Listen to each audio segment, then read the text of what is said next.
नमो भगवते वासुदेवाय। श्रीमद्वाल्मीकिरामायणम् आरण्यकाण्डम् 59तमः सर्गः। लक्ष्मणागमनविगर्हणम्। अथाश्रमादुपावृत्तम् अन्तरा रघुनन्दनः परिपप्रच्छ सौमित्रिं रामो दुःखादिदं वचः। तमुवाच किमर्थं त्वम् आगतोपास्य मैथिलीं यदा सा तव विश्वासाद् वने विरहिता मया। दृष्ट्वैवाभ्यागतं त्वां मे मैथिलीं त्यज्य लक्ष्मण। शङ्कमानं महत्पापं यत्सत्यं व्यतीतं मनः। स्फुरते नयनं सव्यं बाहुश्च हृदयं च मे। दृष्ट्वा लक्ष्मणदूरे त्वां सीता विरहितं पति। एवमुक्तस्तु सौमित्रिः लक्ष्मणः शुभलक्षणः। भूयो दुःखसमाविष्टः दुःखितं राममब्रवीत्। न स्वयं कामकारेण तां त्यक्त्वाहमिहागतः। परिचोदितस्तयैवोग्रैः त्वत्सकाशमिहागतः। आर्येणेव परिकृष्टं हासीते लक्ष्मणेति च। परित्राहीति यद्वाक्यं मैथिल्यास्तच्छ्रुतिं गतं। सा तमार्तस्वरं श्रुत्वा तव स्नेहेन मैथिली गच्छ गच्छेति मामाह रुदती भयविह्वला। प्रचोद्यमानेन मया गच्छेति बहुशस्तया प्रत्युक्ता मैथिली वाक्यम् इदं त्वत्प्रत्ययान्वितम्। न तत्पश्याम्यहं रक्षो यदस्य भयमावहेत्। निर्वृता भवनास्त्येतत् केनाप्येवमुदाहृतं। विगर्हितं च नीचं च कथमार्योऽभिधास्यति। त्राहीति वचनं सीते यस्त्राये त्रिदशानपि। किं निमित्तं तु केनापि भ्रातुरालम्प्य मे स्वरं।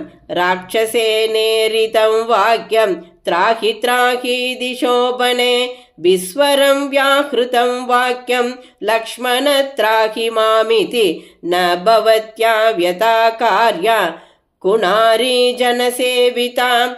अलं वैक्लव्यमालम्ब्य स्वस्था भव निरुत्सुका। न सोऽस्ति त्रिषु लोकेषु पुमान्यो राघवं रणे। जातो वा जायमानो वा संयुगे यः पराजयेत्। न जय्यो राघवो युद्धे देवैः शक्रपुरोगमैः। एवमुक्त्वा तु वैदेही परिमोहितचेतना उवाचाश्रूणि मुञ्चन्ति दारुणं मामिदं वचः।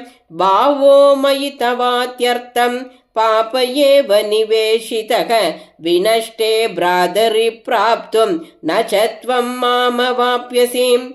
सङ्केतात् भरतेन त्वं रामं समनुगच्छसि। क्रोशन्तं हि यथात्यर्थं नैनमप्यवपद्यसे।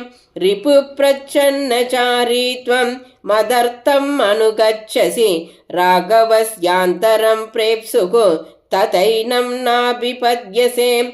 एवमुक्तो हि वैदेह्या संरब्धो रक्तलोचनः। क्रोधात् प्रस्फुरमाणोष्टः आश्रमादस्मि निर्गतः। एवं ब्रुवाणं सौमित्रिं रामः सन्तापमोहितः। अब्रवीदुष्कृतं सौम्य तां विना यत्त्वमागतः। जानन्नपि समर्थं मां रक्षसां विनिवारणे। अनेन क्रोधवाक्येन मैथिल्या निःसृतो भवान्। न हि ते परितुष्यामि त्यक्त्वा यदसि मैथिलीं। क्रुद्धाया परुषं वाक्यं श्रुत्वा यत्त्वमिहागतः। सर्वदा त्वपनीतं ते सीतया यत्प्रचोदितः। क्रोधस्य वशमापन्नः नाकरो शासनं मम। असौ हि राक्षसश्चेते शरेणाभिहतो मया मृगरूपेण येनाहम् आश्रमादपवाहितः विकृष्य चापं परिदाय सायकं सलीलबाणेन च दाडितो मया मार्गीं तनुं त्यज्य स विग्लवस्वरः बभूव केयूरधरः स राक्षसः शराहतेनैव तदार्तया गिरा स्वरं ममालम्ब्य सुदूरसंश्रवम् उदाहृतं तद्वचनं सुदारुणं त्वमागतो येन विहाय मैथिलीम्। इत्यार्षे श्रीमद् रामायणे वाल्मीकिये आदिकाव्ये चतुर्विंशतिसहस्रिकायां संहितायाम् आरण्यकाण्डे लक्ष्मणागमनविगर्हणं नाम 59तमः सर्गः। श्रीदाशरथाय विद्महे सीतावल्लभाय धीमहि तन्नो राम प्रचोदयात्। जानकीकान्तस्मरणं जय जय राम राम।